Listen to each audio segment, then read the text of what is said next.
Good morning and good evening mga kamista. Welcome back po sa ating channel. At pag-uusapan po natin muli itong mga spoiled brat na mga contractor ng flood control sa Pilipinas. Alam nyo mga kamista, sobrang spoiled ng mga taong to kaya talagang sikat na sikat sila ngayon dahil sa kanilang mga kabulastugan sa buhay. Masyado na nilang pinirwisyo ang ating bayan, ang ating mamamayan, ang ating mga kababayan sa Pilipinas. Sobra-sobra mga kamista. At eto nga po, mukhang gumaganti na po ang tadhana sa mga bulastog, sa mga unggoy na mga contractor na ito ng DPWH. At kabilang na po dyan yung Reyna po ng pambubudol, Reyna po ng mga kontraktor, Reyna ng flood control. Walang iba kundi itong si Sara Diskaya. Alam niyo po mga kamistad, sa meeting, sa session po sa Senado, sa hearing tungkol po sa flood control, ito pong si Sara Diskaya, in-interview ni Senator Jinggoy Estrada. At doon nga po ay inisa-isa ang presyo nung mga imported na luxury car.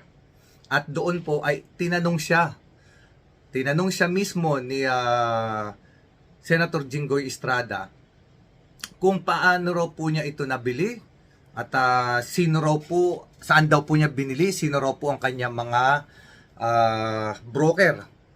So ngayon may binanggit po siya na dalawang pangalan na broker. At yung dalawang broker po na ito ay narinig ni Senator Tito Soto. At pinaulit sa kanya. Ang sabi ni Senator Tito Soto, pakiulit nga yung pangalan ng dalawang broker mo dyan sa mga luxury vehicle mo na binili. Kasi pinagyayabang talaga ni Diskaya na may broker daw po siya doon at nabili raw po niya ito ng legal. At ito nga po ang nangyari. Pakinggan po muna natin mga kamista. Pakinggan po ninyo mabuti yung sasabihin ni Senator Tito Soto. Sinabi niyang pinagbilan niya yung Febel Enterprises. Ito yung mga charge ng BOC ng smuggle ng kumpanya ang mga sasakyan nito Ulitin natin mga kamista Ulitin natin, pakinggan niyo mabuti. Sinabi niyang pinagbilan niya yung Febel Enterprises. Ito yung mga charge ng BOC ng smuggle ng kumpanya ang mga sasakyan nito Okay, mga kamista, narinig nyo naman, Prebel Brokerage. Yung Prebel Brokerage po ay isa sa dalawang sinabi nitong si Sara Diskaya kung na yun daw po ang kanyang broker sa pagbili nitong mga imported luxury car. So, mga kamista, ito pong Prebel Brokerage ay ito po yung sinampahan ng kaso ng Bureau of Customs na ang kanilang mga ini-import na mga sasakyan ay smuggled. Smuggled po mga kamista. Narinig po ninyo sa aking bibig.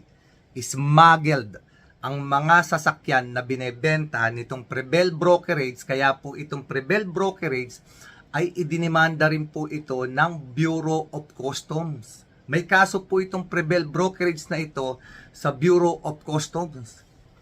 Tama po mga kamista. So ibig sabihin po, there is a big chances na ang mga pinagyayabang at ang mga ipinagdidikdikan ni Diskaya na kanyang mga laruan na milyon-milyon ng halaga ay mga smuggled car mga kamista. Smuggled mga kamista. Naku po. Sabi ko naman sa inyo mga kamista, yung first vlog ko dito kay Diskaya na sinabi niya sa interview niya dito kay Julius Babaw na sinabi niya, pinaparating ko po yan. Pinapadeliver ko po yung mga iyan galing Amerika. Wow! Doon pa lang narinig ko na sinabi niya, alam ko may malaking problema. Kaya nga po nasabi ko, this person just opened a can of worm. Ibig sabihin po, binuksan na lamang po niya ang pintuan ng impyerno para sa sarili niya. Dahil sa sinabi niyang yon galing sa kanyang bibig, doon pa lang nagkaroon na ng hint ang Bureau of Customs, there is something wrong. At dahil nga po may mga kayamanan siya na hindi niya maipapaliwanag, sa totoo lang, hindi niya mapapaliwanag ng tama kung saan nanggaling lahat at kung iyon ay legal.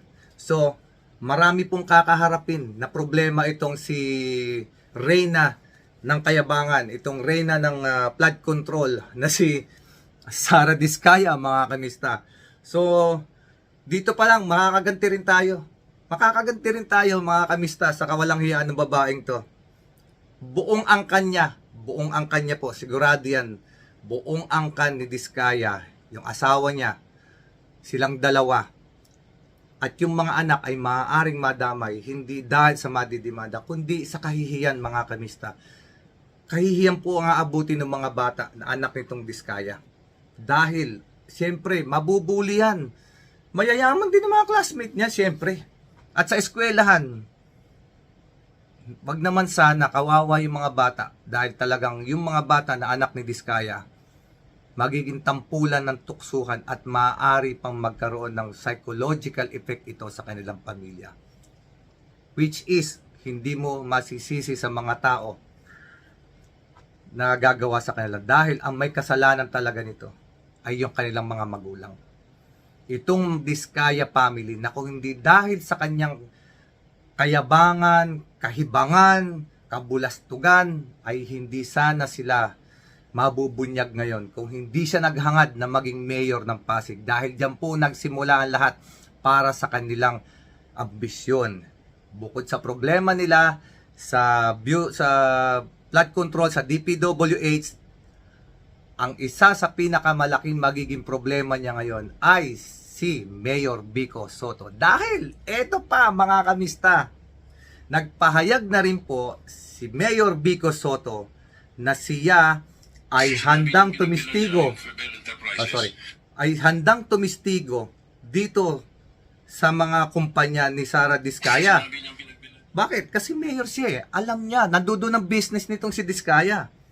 Alam niya itong maraming pasikot-sikot kasi may mga kalokohan itong si Diskaya na hindi alam nitong si Sara at nito si Carly Diskaya na itinatago ni Mayor Vico Sotto magmula pa noong bago mag-eleksyon ng mayor sa Pasig. Ito po mga kamista, according to Mayor Vico, meron siyang isang interview. Sinabi niya na ang lahat ng mga kalokohan ng mga Diskaya ay matagal na niyang alam. Pakinggan po ninyong mabuti to mga kamista. Pakinggan po ninyong mabuti to. Doon nyo ba nakikita yung mga kalokohan na ginagawa nila? At alam mo nga, dahil kalaban nyo sila sa politika, you were holding back eh. Pero anong naging reaction nyo nung sa SONA ng Pangulo nung nilabas nga yung mga corruption sa flood control at nung naglabas siya ng listahan, yun, top 3, yun, top 2, top 3. Pag pinagsama mo siguro, baka number 1 na sila. Totoo po yan. Kinati lang. Kaya nasa top yung At least 9 companies yun. At least 10, ang dami. Anong naging unang reaction nyo? Una, tama ka. Dahil nga kalaban ko sa politika, medyo nag-ingat din ako. May mga bagay na gusto kong sabihin, kaso alam ko madidismiss as politics or political statement na sabihin ng iba. Hindi, kasi kung ako nasa, kung wala akong inside information, yun din yung isipin ko. So, ay, kaya niya sinasabi yan kasi kalaban niya sa politika. Yung sinasabi ko tungkol sa taxes nila, na maraming kulang o misdeclarations, city level and BIR level. Kung sinabi ko yun ng campaign period, isipin ng iba political eh. Kaya nag-antay ako. Sabi ko, sige, hindi, okay lang. Basta magsisipag ako sa campaign. Siyempre, hindi man maiwasan sa politika, may konting jab-jab, kumbaga. Pero yung kumbaga, hindi ko ginamit bala ko sa campaign period. Hindi ko sinabi lahat ng alam ko tungkol sa kanila nung campaign period. Basta nag-focus lang kami kung ano yung game plan, kung ano yung mensahe. Yan mga kamista, narinig ninyo. Sinabi ni Mayor Vico, noong pang election period pa lang, hindi niya ginagamit yung kanyang nalalaman tungkol sa mga Diskaya, sa mga irregularities nito na ginagawa.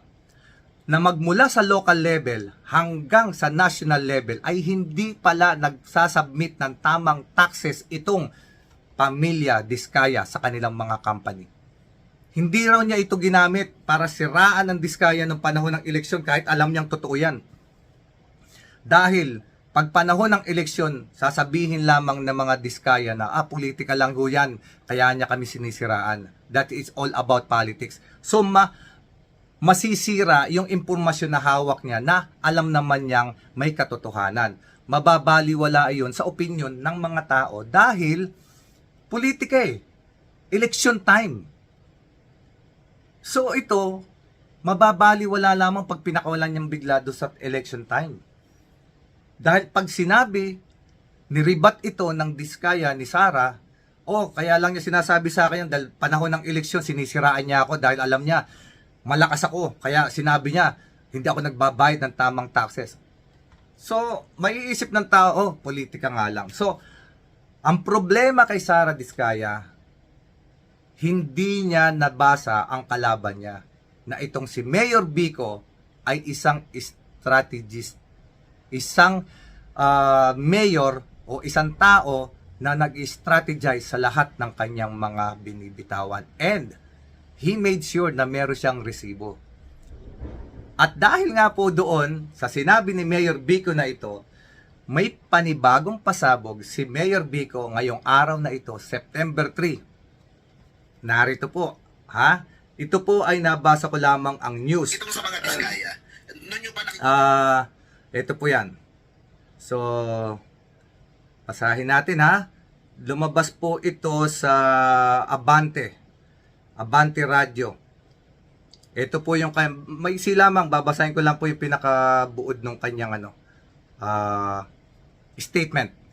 Ayon po, ito po September 3, ngayong araw na ito, statement po ito ni Mayor Vico. Sabi niya, handang tumistigo si City Mayor Vico Soto sakaling imbitahan ito sa pagdinig sa Senado.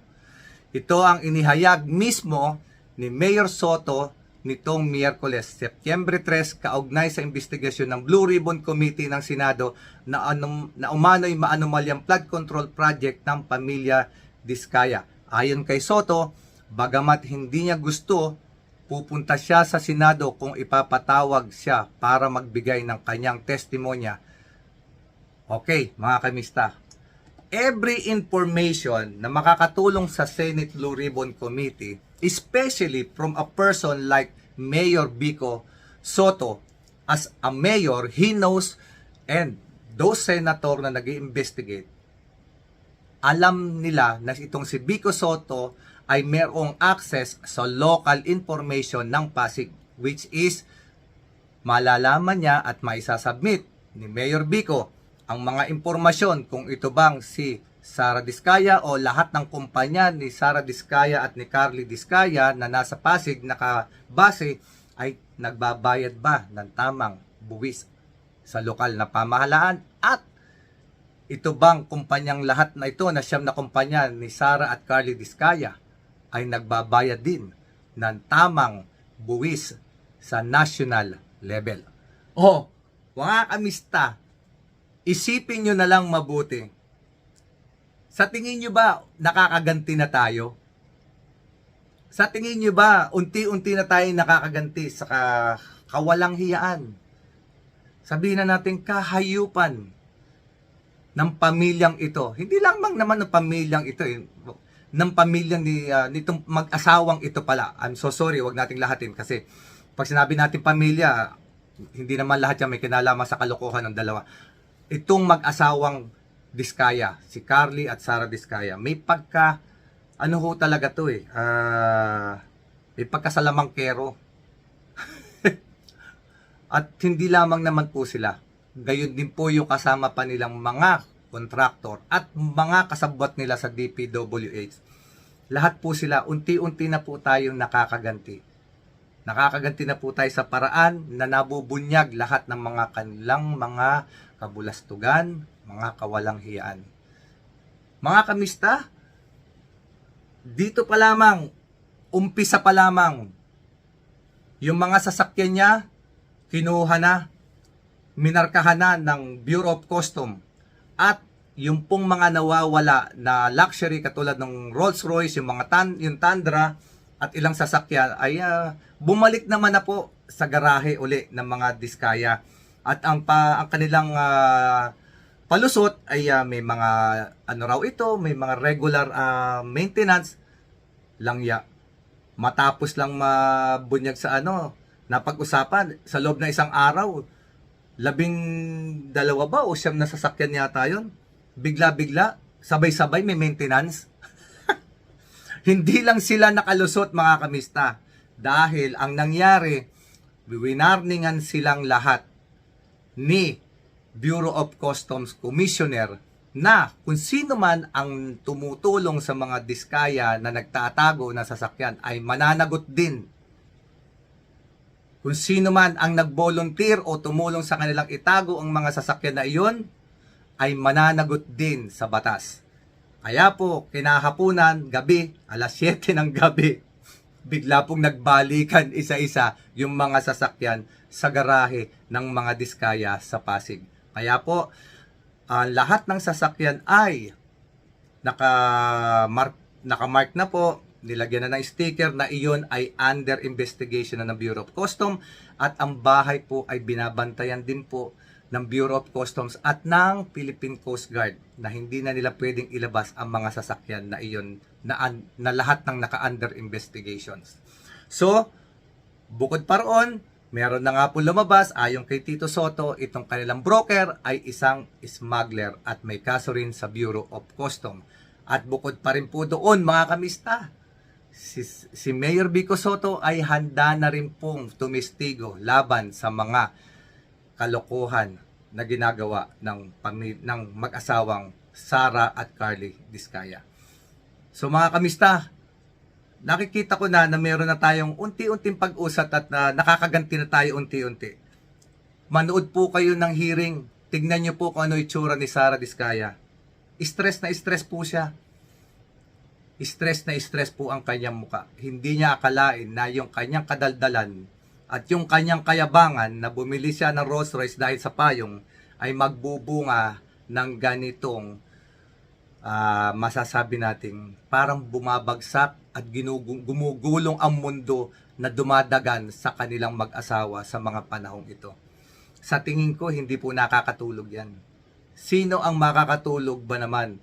Dahil alam nila, they know for a fact na sila po ay pwede nang makasuhan ng plunder pag nagkataon po. Sa lahat ng kontrata nila na sila ay nagwaldas at hindi tumupad sa kontrata, bawat isa ay plunder case. Kaya kung sila po ay may kontrata, halimbawa 100 na contracts at yun po ay hindi nasunod, bawat isa roon ay isang plunder case. So kung meron silang 100 at mapatunayan lahat yon ay kinurakot nila, kinupit nila, pinitik nila, binulsa nila, sinungkit nila. Lahat po yan, 100 plunder case. Ewan ko lang kung hindi ka mabulok sa kulungan. Si Napoles nga po nadagdagan pa ng ilang taon ang kanya pagkakakulong dahil po sa plunder at graft na kanyang kinaharap na kaso. So mga kamista, I hope naintindihan ninyo yung aking paliwanag at I hope na maipakalat ninyo ito kasi hindi naman lahat ay nakakapanood at na nasusubaybayan ng buo. So kinakailangan idugtong talaga natin. So mga kamista, maraming po salamat sa mga nanonood kong mga subscriber. Shout out po sa inyong lahat. Doon po sa mga subscriber ko na nagsabing get well soon dahil nagkasakit nga po recently. Maraming po salamat sa inyo. I love you all. At sana po patuloy niyo po ako subaybayan at sa mga nanonood po ngayon na nakaabot dito, thank you very much po. At kung hindi pa po kita subscriber, please paki-subscribe naman po, paki-like and share na rin po itong ating video para mas maraming makaalam ng mga information. At your subscription po is very important po para po madagdagan naman po yung ating mga community. Last month po, from 5,000, 13,290 na po tayo mga kamista. Maraming po salamat sa inyong lahat na nagsasubscribe. At God bless you all. God bless us all. At malalaman nyo po sa mga darating na panahon kung ano po yung aking plan talaga. I want to help people. Meron po akong mga gustong tulungan tao outside of my family. It's not for my family. Marami akong gustong gawain sa mga, especially sa mga bata at sa mga matatanda. Hindi man kalakihan yung maging kita, pero I want to help people. And if you will help me, we will help those people. Mga kamista, maraming po salamat. God bless us all sa mga kapatid nating Muslim. Assalamualaikum. God bless us all. Hanggang sa uulitin, please comment po. Babasahin ko po lahat yan. Maraming salamat.